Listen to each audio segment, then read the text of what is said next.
got the subfloor sawn up now and ready to replace. You can see the copper there actually goes over to the shower control valves and eventually up to where the shower head screws on. We're going to replace the shower control valves as part of that, so we'll do that a little bit later. And you can also see the drain line over here. The drain line is going to get relocated. It will go in the center of our new shower pan. However, that being said, the back foot of the shower is going to be a seat, so the center of the drain is actually in the center of our pan, is actually offset a foot, which works out real well. It puts it between these two joists. One of the things I was looking at is I'd really like to try to get that roughed in before I put the subfloor back down, but I'm not sure that's going to be possible because the shower system we're using has a pre-made pan with an integral drain in the bottom of it. So I think I'll probably go ahead and roughly find the center and try to relocate this line as close as I can, and I may leave this piece of plywood out and see if we can actually do it from above and put the drain pan down on top of it. I did that one time before, but well, it sure takes a lot of effort to get it in exactly the right spot where it lines up with that drain pan. I'll see if I can zoom in here. You can see why the subfloor is held up so well. The ply form basically has no voids in it. It's an excellent plywood. So that being said, we're probably just going to go back with a normal BC since I don't have any ply form. I've also been doing a little drawing here. Now this here is for the wing wall that will eventually come off right here. And a couple of reasons for the wing wall. One, it gives our seat something to die into.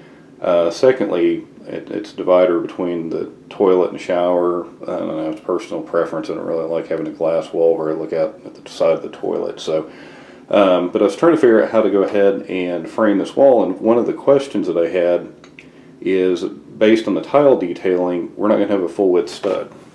And that's what this drawing here is all about. This would be the inside of the shower, this would be the outside, and this essentially would be our jamb. The yellow that you see right here is going to be concrete board. It's 1/2 inch concrete board. On the outside, the green is going to be just drywall. Now, what you see here is the tile, and you'll notice on the corners is a bullnose, and you notice the joint is right here on the inside of the jamb, not on the outside. I wanted to do that visually when you walk in the bathroom. I don't want you to look at a joint right here on the outside. I'd like to have it on the inside of that jamb. I think that detail is going to look a lot cleaner. So what I'd really like to do is get, our tiles are 4 1/4 inches wide, so I really want from the outside face of my concrete board to the outside face of my sheetrock to be 4 1/4 inches. That way I use a full tile here because the tiles have a little bit of a bevel on them, and we'll get a nice neat finish.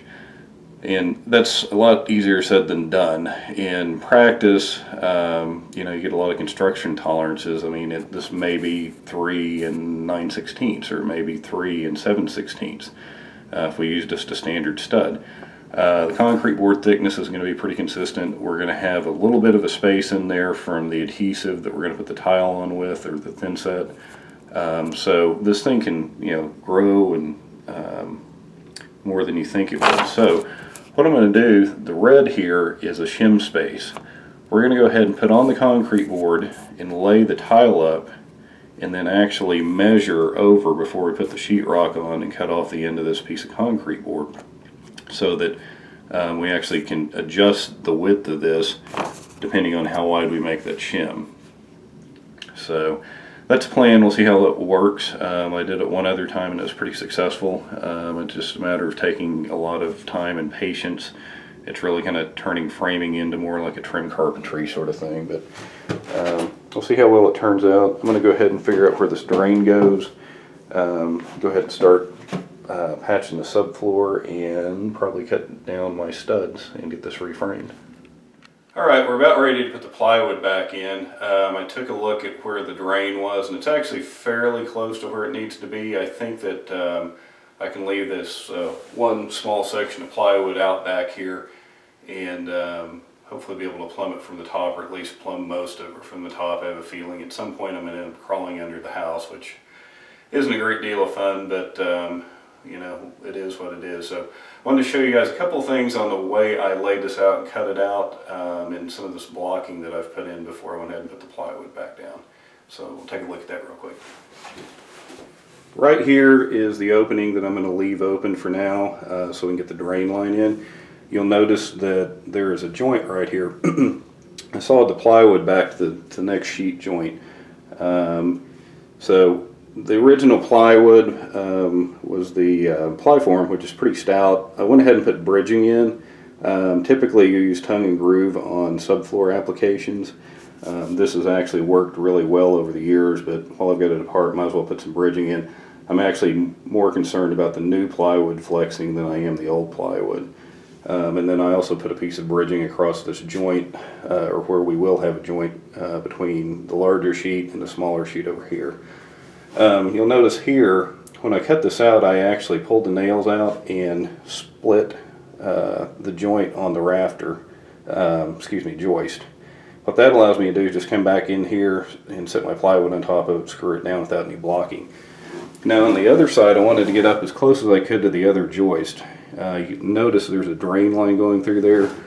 On the other side is another joist also. Now this is a non-bearing wall, but it basically has a joist on either side of the wall to pick it up and support it and still allow the plumbing to get down. So I wanted to get up as close as I could to that joist, but still allow the old plywood to bear on it. So now I went back in, and you'll notice here I put some blocking in. There's a couple of places where I didn't put blocking in, but the span is relatively short in between the blocking and this other bridging that's in there, so I'm not going to worry about it. Okay, I've got my subfloor piece cut out and we're ready to go. I did add some more blocking, it'll make more sense here in a minute, but the way I had to cut the subfloor out around the existing drain, I needed some more blocking back here behind it to pick up a piece that we're going to have to piece in. So, well, we'll go ahead and try this out and see how well it fits.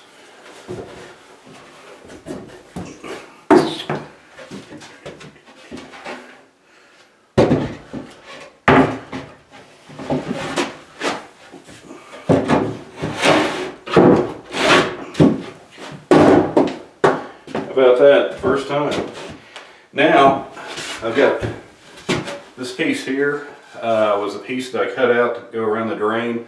What I'll do now is basically just cut it off and fill in that little spot there, screw all this down, and we're ready to put on the next layer.